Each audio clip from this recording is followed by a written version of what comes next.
Hello student, welcome to chemistry classes. अपना electrochemistry का topic चल रहा था। अपना आगे है मैनर्स समीकरण। तो मैनर्स समीकरण में देखो, मैनर्स एक वैज्ञानिक था, तो उन्होंने एक समीकरण दिया। तो अपने रिएक्शन के जरिए इसको समझने की कोशिश करेंगे।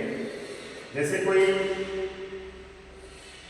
N प्लस आयन है, ये एक इलेक्ट्रॉन ग्रहण करके सॉलिड में कन्वर्ट होता है, ठीक है।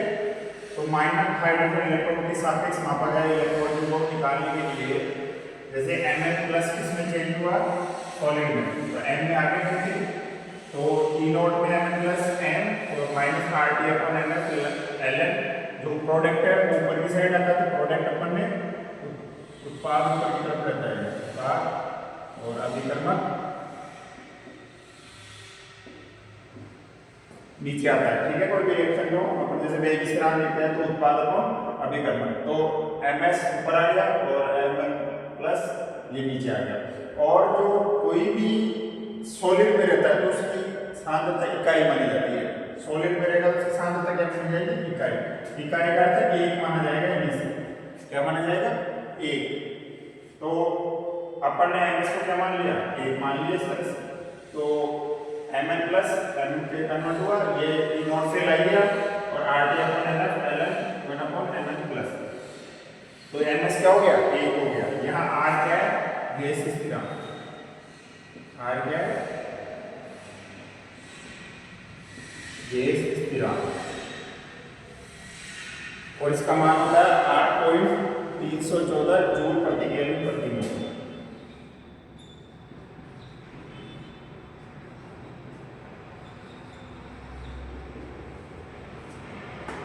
F होता है फैराडे स्थिरांक।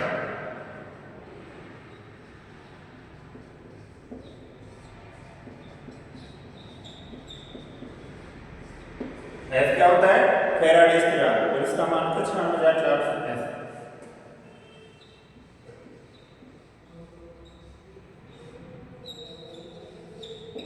Coulomb mole minus 1। न्यूमेरिकल में जब अपन यूज करेंगे तो इसको 96,500 के अप्रोक्सीमेट अपन यूज कर लेते हैं। इस पे अप्रोक्सीमेट कितना यूज कर लेते हैं, 96,500। जब अपन न्यूमेरिकल की बात करेंगे तो न्यूमेरिकल में 96,500 अपन मान रखकर और उसमें कैलकुलेट करेंगे। तो एक बार इसको उतार लो आप।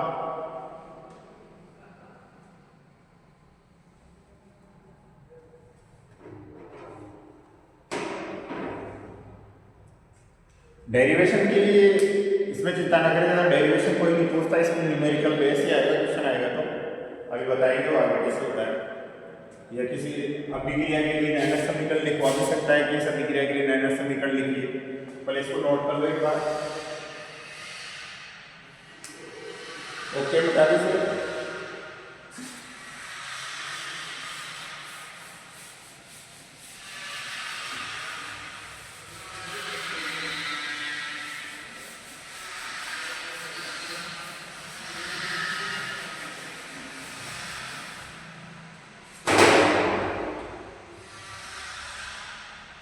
अब अपन आगे डेनियल सेल के लिए नैनर समीकरण की बात करते हैं। डेनियल सेल के लिए नैनर समीकरण, तो डेनियल सेल का आपको याद आ रहा हो तो उसमें जिंक का तो क्या हो रहा था, ऑक्सीकरण हो रहा था, यानी डेटाइजेशन का मतलब हो रहा था।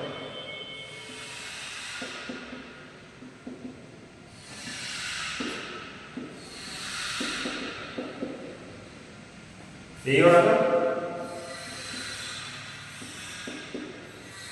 जिंक का तो ऑक्सीकरण हो रहा था, Zn में कन्वर्ट होता था, और कॉपर का क्या हो रहा था, अपचयन हो रहा था, Cu+ में कन्वर्ट होता कॉपर में। तो इसके लिए अब अपन नैनर समीकरण कैसे लिखेंगे, तो अपन कैथोड की बात करें। पहले किसकी बात करें, कैथोड की।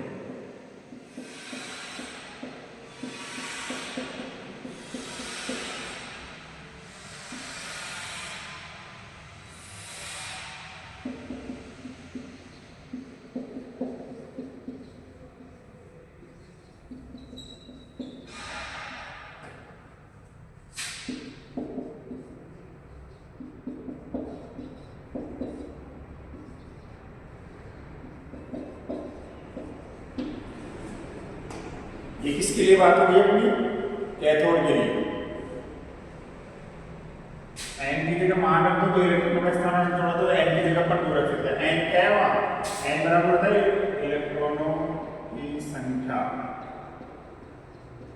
एन बराबर क्या है? इलेक्ट्रॉन जितने भी ट्रांसफर हो रहे हैं। एक बस में एक बस लिख दिया। इसी तरह अपन अगर एनोड की बात करें, एनोड में क्या होता है? जिंक का ऑक्सीकरण।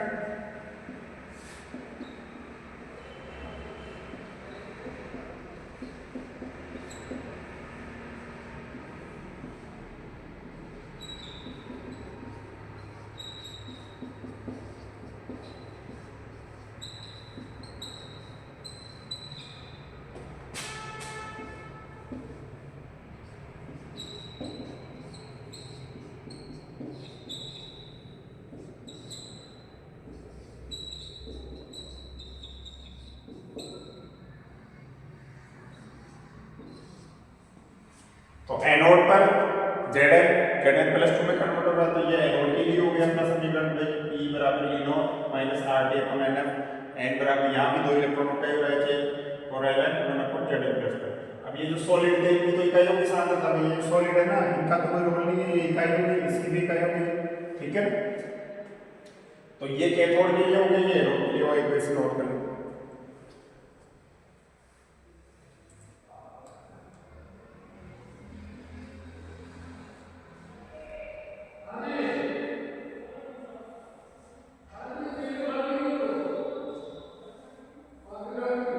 ठीक है, कर दिए।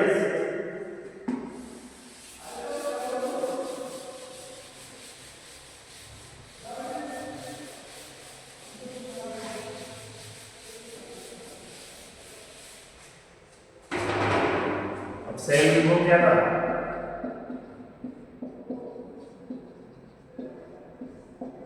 E cathode minus E anode, E cathode minus E anode. तो पहले अपन कैथोड के रिएक्शन लिखेंगे और फिर एनोड के रिएक्शन लिखेंगे। तो E सेल बराबर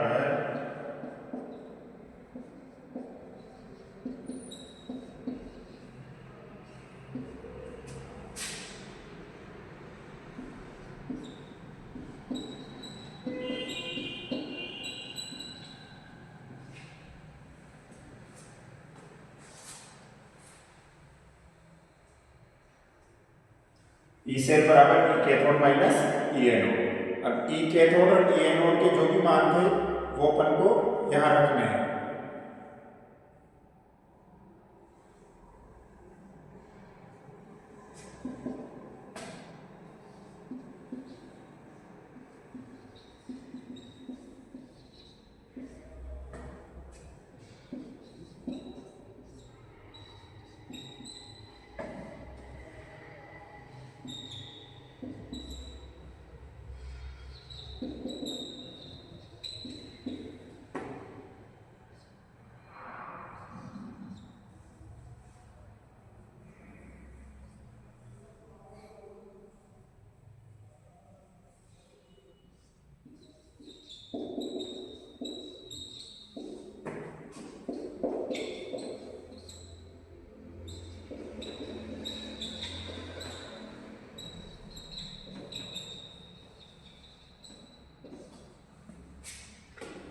तो E कैथोड में से E एनोड हटाएंगे, तो यहाँ ध्यान रखना जब इसका मान रखेंगे पहले वाले समीकरण से, तो ये चीज तो माइनस में हो गई, या माइनस लगा हुआ था तो माइनस माइनस क्या हो जाएगा? प्लस हो जाएगा। इसलिए प्लस RT/2Ln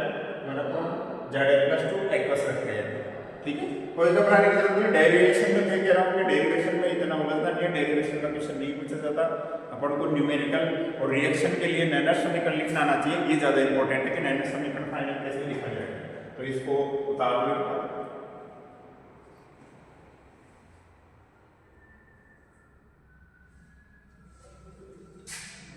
आगे देखो।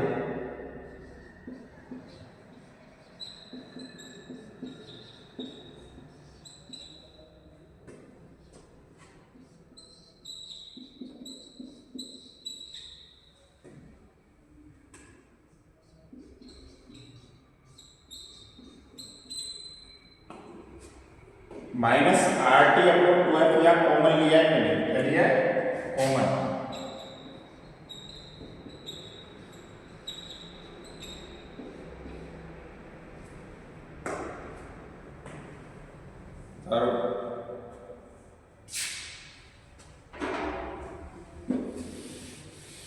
वही उत्पाद Zn+2 बन रहा था, इसलिए ऊपर है, और कॉपर क्या है, नीचे है।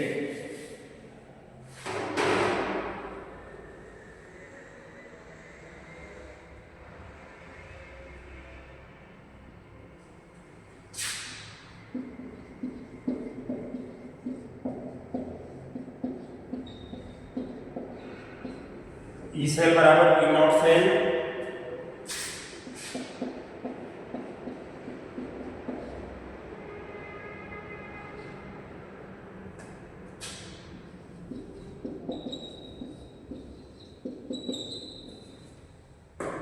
सेल बराबर E not cell R T upon two F L N Zn+2 upon Cn+2।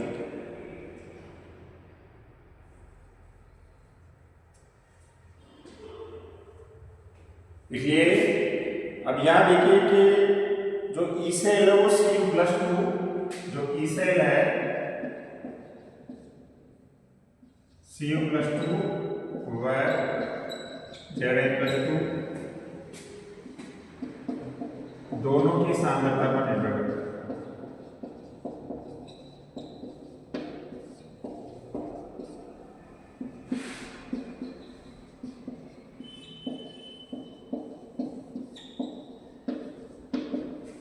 तो ई सेल का मान वो जिंक की सांद्रता पर निर्भर करेगा और Cu+2 की सांद्रता पर भी निर्भर करेगा।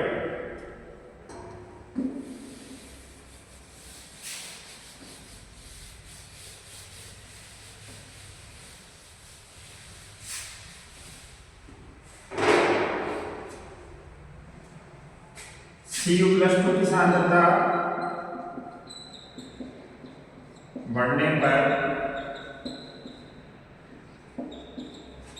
ई सेल बढ़ता है, यानी इंक्रीज होगा, या माइनस का लग रहा है नीचे आ रहा है तो उल्टा फर्क पड़ेगा। ध्यान रखना, ऐसे Zn+2 की सांद्रता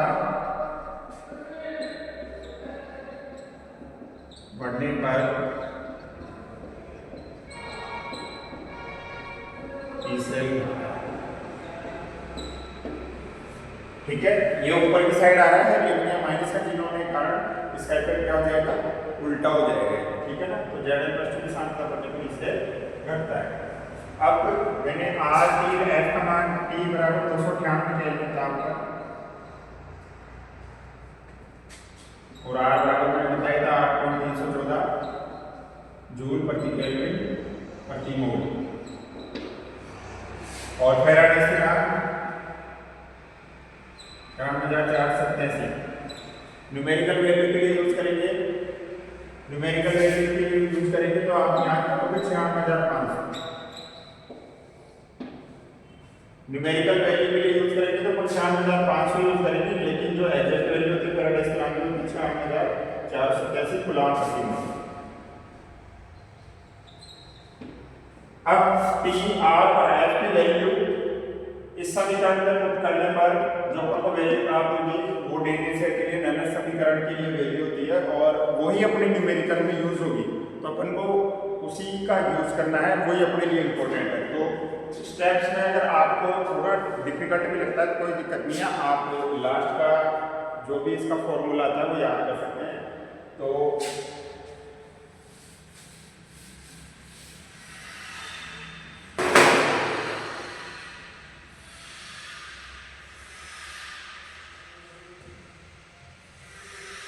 टी आर तथा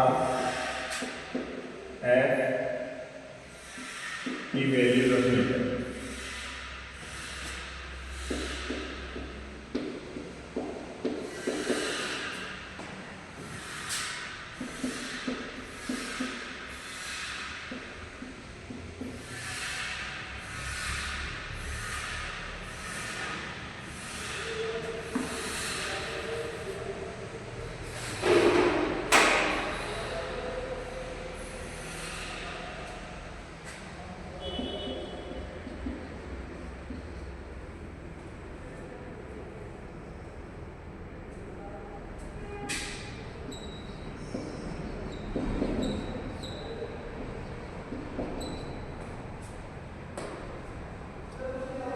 यही फॉर्मूला इंपॉर्टेंट है। अब जैसे मान लो न्यूमेरिकल में आपको Z+2 और C+2 की सांद्रता दे दी, तो अपन को सांद्रता याद रखनी है और लोग के छोटे मोटे मान हो आपको याद होने चाहिए। लोग 2 का मान 0.30 होता है, लोग 10 का मान 1 होता है, लोग 3 का मान 0.4771 होता है। तो अपन को ये लोग के कुछ मान अपन को याद होने चाहिए, बाकी ये फॉर्मूला ये आपको याद होना चाहिए, इंपॉर्टेंट है।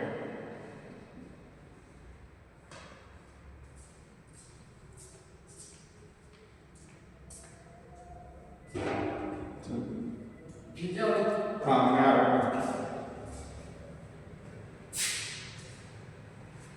कर देंगे इसको।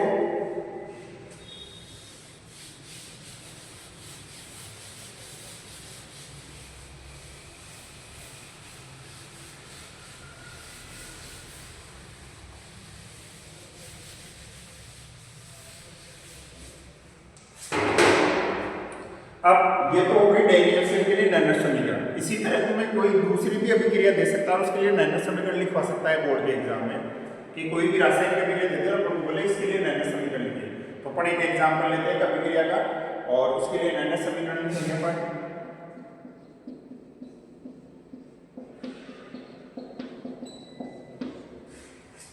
ये कोई अभिक्रिया जिसमें निकिल Na+2 में कन्वर्ट होता है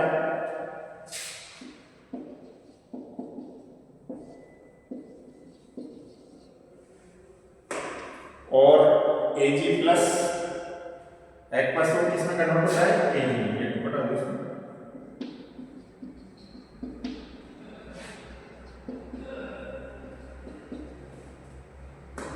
अब जैसे ये रिएक्शन आगे इसके लिए नैनर समीकरण लिखिए। इस अभिक्रिया के लिए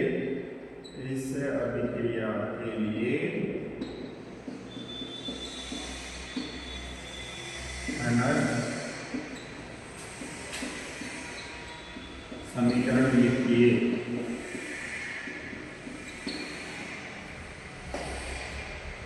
अब देखो पहले इसका जो संतुलित समीकरण है वो लिखना आना चाहिए। तो देखो इसका संतुलित समीकरण क्या होगा,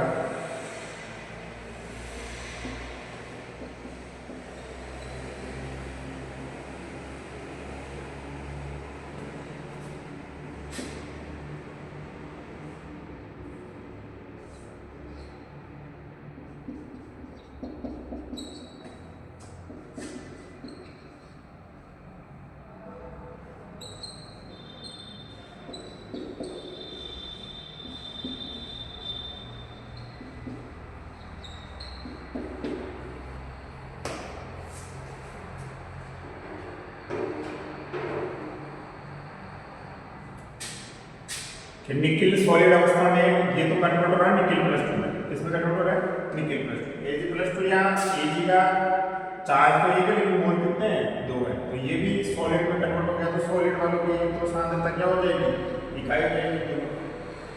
सॉलिड की सांद्रता क्या हो जाएगी, इकाई हो जाएगी।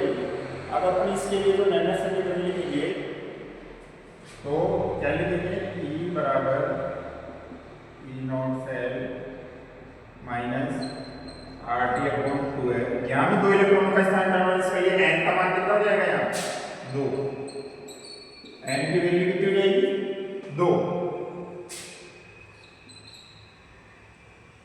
उत्पाद ऊपर उत्पाद क्या बना है, Na+2 और Ag प्लस आगे जितनी भी संख्या है वो घात में चली जाती है। तो ये सभी अभिक्रिया के लिए क्या हो गया, नैनर समीकरण। तो इस तरह से आपको अभिक्रिया देके नैनर समीकरण लिखवा सकता है एग्जाम में कि इस अभिक्रिया के लिए नैनर समीकरण लिखिए। तो इंपॉर्टेंट ये चीज ध्यान रखना, ये चीज पूछी जा सकती है। और बाकी न्यूमेरिकल तो आपको आना ही चाहिए, सांद्रता दे दी लोगों को लिख वाले उतार लो इसे।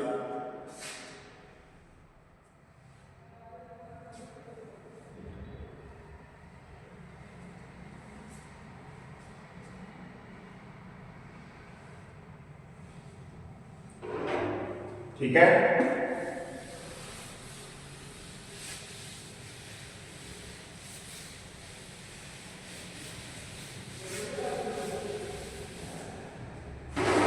अब एक क्वेश्चन लेते हैं देखो कि न्यूमेरिकल कैसे पूछे जा सकते हैं। जैसे कोई मैग्नीशियम है, कौन सी अवस्था में? सॉलिड अवस्था में।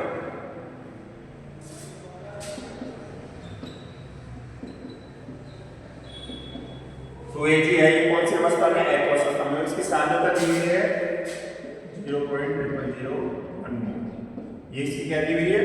सांद्रता दी हुई है। अब ये कन्वर्ट हो जाता है Mg+2। Mg+2 तो एक्वस अवस्था में आ गया और इसकी सांद्रता दी हुई 0.130 मोल। कितनी दी हुई है? 0.130 मोल।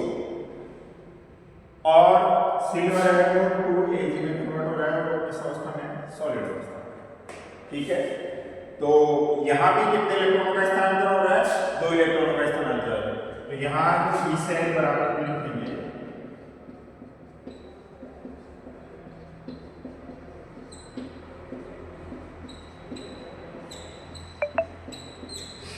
n बराबर कोई 2 इलेक्ट्रॉनों का स्थानांतरण, तो n बराबर क्या हो गया? 2। NF लिख रहे थे तो n बराबर क्या हो गया? 2।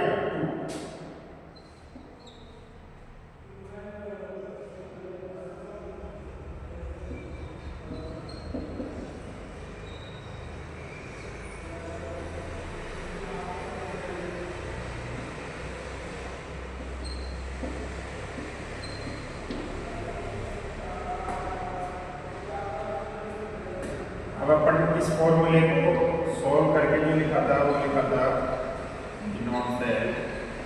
हाँ, ई नॉट सेल का मान क्वेश्चन में तुम्हें दिया हुआ है। ई नॉट सेल का मान है 3.17। ऊपर लिख लेना ई नॉट सेल मान है 3.17 वोल्ट। ई नॉट सेल का मान है 3.17 वोल्ट। तो जो ई नॉट सेल है ये तुम्हारे क्वेश्चन में दिया हुआ है यहाँ से, और ई नॉट सेल का मान अपन यहाँ से पता कर लेंगे 3.17।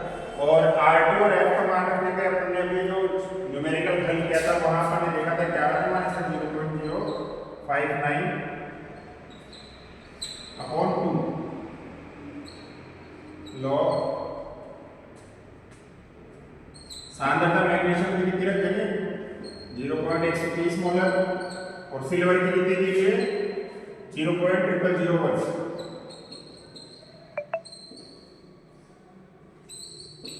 यहाँ स्क्वायर लग रहा है तो इसको ऊपर को स्क्वायर करना पड़ेगा। ठीक है ना, यहाँ देखो सिल्वर के पहले 2 लग रहा है तो देखो अपने समीकरण में दोगे यहाँ Ag+2 का स्क्वायर हो रहा है तो जो इसका न्यूमेरिकल वैल्यू रखी है उसको ऊपर क्या करना है? हमको स्क्वायर करना है। ठीक है, यहाँ तो बता लो इसे।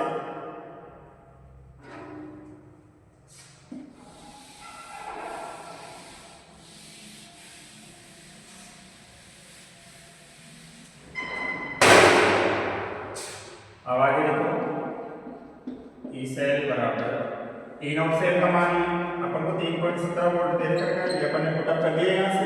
ठीक है, 0.059 अपॉन 2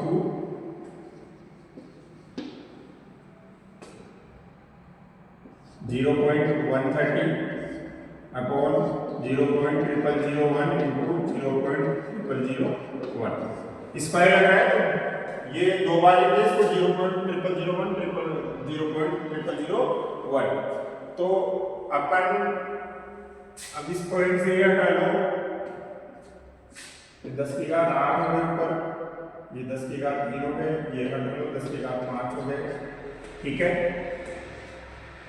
तो इसको हल करने पर अपन को प्राप्त होगा 0.21। ये जो अपन हल करेंगे इसको कितना प्राप्त होगा? ये सेल बराबर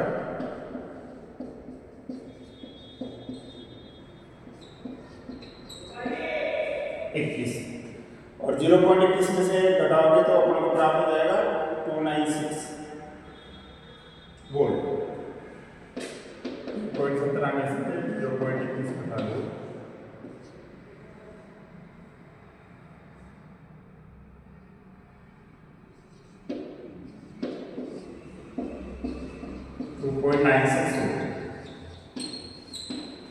अभी आपको लोग के बारे में भी थोड़ा डिटेल से बता दें कि इनको हल कैसे करते हैं। ठीक है, आगे वाली क्लास में जैसे इनको हल कैसे किया जाता है, घात आ गया जैसे मल्टीप्लाई है यहाँ तो मल्टीप्लाई है तो प्लस में कन्वर्ट हो जाता है। फिर घात को कैसे आगे लेते हैं, जैसे मान लो 10 की घात 5 है तो अपन इसको क्या लिख सकते हैं? 5 log 10। मान लो 10 का मान कितना था ये, तो ये इसका आंसर जैसे 16 के 5 रह गया। ऐसे ही 130 को भी हमको तोड़ के ऐसे करना पड़ेगा, तो वो डिटेल से बता देंगे, और एक न्यूमेरिकल स्टेप इस तरह से होता है। तो आप इनकी प्रैक्टिस करें थोड़ी बहुत, और जैसे डेरिवेशन अगर कठिन लगता है तो डेरिवेशन को समझने की ज़्यादा जरूरत नहीं है। लास्ट में जो डेनियल समीकरण है वो क्या प्राप्त हुआ, वो क्या नेनर समीकरण वो क्या प्राप्त हुआ, डेनियल सेल के लिए नेनर समीकरण कैसे लिखते हैं, और जो अदर रिएक्शन हो उसके लिए भी नेनर समीकरण किस प्रकार लिखा जाता है, तो ये चीज़ें इंपॉर्टेंट है। Thank you. अगली नेक्स्ट क्लास में मिलते हैं।